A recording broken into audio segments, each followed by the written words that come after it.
I think we're alone now. I think we might be, just a bit. There doesn't seem to be anyone around. Maybe one person. My sister probably would. Right? That's why that's driving us nuts. Right? Welcome to Winkler and the Flies. I'm here with the Tiffany. She started off singing at a very young age. I'm going to let you kind of tell us a little bit about your journey. I started singing professionally when I was 9. So I've been doing it for a minute, and got my first record deal at 14. Born and raised in LA. Family didn't know anything about the music industry, but it was just a thing that I kind of was born with. I drove my family nuts, singing all the time in my bedroom, singing in the living room, singing wherever I could. And it was when my mom married my stepdad. He was like, "Is this what you really want to do? Like, I don't know anything about music, but we'll try it."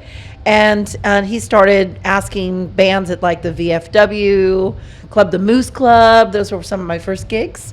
And then it just led to, I sang mostly country music at that time, because that's what my family listened to.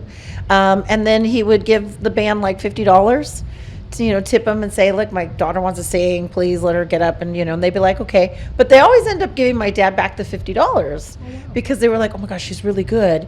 Like, can she come next weekend?" And then it became a thing. And like I said, that led me into a studio when I was 14, got my first record deal, and still rocking it some 40 years later. Wow. What were the challenges the 16-year-old faced in the 80s breaking in the music scene? Well, I mean, a lot of people said I was manufactured and I really couldn't sing. So that was probably the first couple years of my career when I became famous, was to like really show that I could perform and I could sing. I think the challenges were just, finishing school and being full-time on the road. I wasn't a great student to begin with, so I didn't have learning disability. It's just, I had a lot of conflict at home before I even became a singer. So, like any young child, when you're not stable, it takes away a lot of the drive. So, I always struggled a little bit in certain subjects, math, and I loved history and I loved geography. So that worked out very good for me. But then as I started traveling more and more, just the upkeep of being on the full-time road and then doing homework on the bus. I was like falling asleep doing 2 shows a day, traveling all the time, but I did make it. I graduated, thanks to my tutor out there, Craig. He's still one of my buddies. He was my drummer, actually, so saved by a drummer. And he would tour with me, but he was a certified teacher, and we got lucky on that one, let me tell you. He was able to step up to the plate and be with me on the road, and he understood. So we were doing the homework sometimes at 10, 11, 12 at night, whatever it took to make it happen. And what was it like when you started to realize people were really getting into your music and people were, coming and talking to you at that young age about your performances? It was everything I wanted. I don't know if I really understood what being a celebrity was. I practiced in my bedroom like every kid, really, with your hairbrush and all that jazz, that you're going to be in front of a band. But when it really started to happen, I just kind of rolled with it. I don't think it wasn't like, "Oh wow, I've made it." I didn't have that realization. It was more, this is fun. And then as I started to travel in other parts of the world and land, like the first time I landed in the UK and girls were wearing jean jackets, they knew I loved olive pizza. They knew what bands I loved. It made such an impression. Not only did they like the music, but they liked me. And that felt pretty amazing. Yeah. Have audiences changed from the 80s to now? I don't know if they've really changed. I think the live music is, I'm a live performer, and I do a lot of concerts yearly. So I'm grateful for that. But I think that it's the avenues as well that you can show yourself, obviously with social media, that's what's changed. And I think there's some good and some bad. For me, I'm all in when I'm on the road, but when I'm home, I kind of like my personal space.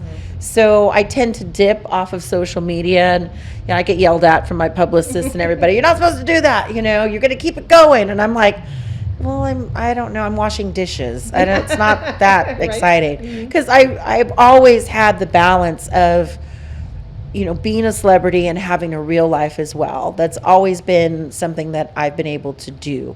So even when I had my son, I took time off and was just a mom. And I think that was really healthy for me mentally. I get rejuvenated from that. I don't get burnt out on people. It's also when I create, believe it or not, music, when I'm just not thinking about music or not living music, is when I'm having a cup of tea or a cup of coffee in my garden and I'm just like, musical idea, or I know what I want to do next. And that, I think those times are really important for me. So, social media is great because I do get to show other sides of myself, especially now having the cookbook, Pop Life, and moving into culinary. I also have a company called Let's End My Friend, where I do talk a lot about mental health and holistic healing, these things that have kept me going through the highs and lows of my life, but also having a hectic schedule. So Let's End My Friend, I'm moving more into that as well. And just sharing with my fans, like, red light therapy, Reiki, meditation. I do guided meditation now, so I'm starting to do retreats with my fans. And it's just stuff that, again, I have to do to keep going, and how it's affected my life. And, a lot of people, again, scroll on social media, but they might not make that commitment. They don't really understand it. It's just a minute, But this is something that we can do together. So I'm really excited to be doing those retreats next year. Wow. And you've also got something off Broadway coming up. I do. It's called Spandex. So new musical that I'm a part of, and I haven't returned to musical theater since I was 12. So, again, this was something that came up, and I'm always so busy that doing something other than recording an album or touring or taking personal time, and then, of course, now it's been culinary. It took me 3 years to do the cookbook because I was so busy on the road. But this kind of came through last year, and I thought, to be honest with you, it's time to do new things. I mean, I love touring, but I don't know if you grow if you're just doing one thing. So I just felt that this was a growing challenge for me. So I'm excited. I'm nervous, very much so. But, I'm going to give it give it a go. I love it already. I love my character, Linda. She's amazing. And I love all the cast and all the production people. And I just feel like, for me, it's exciting. I can feel like this little growth spurt happening within me. So I feel very excited about it. You're here at the Winkler Harvest Festival. You're about to get on stage. You've met some of your fans here backstage. Talk to me a little bit about your impressions of being here in Winkler. Oh, I love it. They all dressed up in 80s gear. And now, of course, being part of the musical Spandex. Yes, I'm in spandex. And I just did a whole promotional tour when I was in New York before I came here. And, of course, we did hosted some of the choreography. We did a dance class at Crunch and the Broadway Dance Center, and of course we all dressed in 80s gear. So I came in all this leopard, but I was saying with the girls that came in to meet me before we had our interview, sit down, it felt natural. I was like, I really like this stuff. What does that say about me? Yeah, it was like back in the 80s in no time. The 80s was a magical time. It really was a standout time. It was a fun time. Mm-hmm. And I think that's what we need more in our life right now. Rather we're in 80s gear or not. And we were so spoiled with the soundtrack of our lives. So many great songs, so many great bands. The further we get away from the 80s, the more that I think we need to kind of have that insurgence and return, just if, like today, just for one day, and throw our cares away and unite. We were very united. Mm-hmm. And I said this to a couple of my friends, a couple weeks ago. I said it didn't really matter if you were in the UK or Australia or New Zealand or Italy or America or Canada.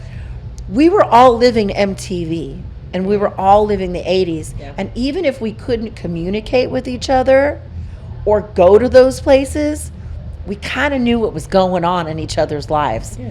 It was a thing. It really was. And I loved that, I missed that so much, because no matter where I went as I was traveling, again, people would eat different foods and they would sound different, but they would kind of look the same because they'd be in their 80s gear. And we all knew about MTV, and we were all loving the same music. And even if you were a rocker or you just loved pop or whatever your thing, it was still a vibe. And we really appreciated all kinds of music and all walks of life at that time. Yeah. I really feel. Yeah. So, I'd love to have some of that back, definitely. Well, I know many of our ladies that all were dressing up, and I don't know, haven't seen any men yet, but I mean, but you were the soundtrack of our lives, whether or not it was, that first kiss with I Think We're Alone Now, or breakup songs with Could Have Been. I know. I played that on my Walkman a few times, lots of tears. You comforted me and helped me lament it through. I know, it's a heartbreaker, isn't it? That first heartbreak is. And that's why I fought to sing Could Have Been, because the label didn't want me to record it. They thought it was too mature, and I was like, oh, no, this says it all. I mean, it was written by a grown woman, of course, and it's a very mature song. But that heartache we felt, and I think it is. It's one of my favorite songs it is the favorite song I've ever recorded. No. And, and that message still goes on and on and on. Definitely, it's timeless. Well, thank you for taking time to speak with me today, and thank you for sharing with our fans a little bit about you. I know that the backstage, everybody enjoyed meeting you and your personable touch. Thank you for coming. Oh, thank you, babe. Thanks.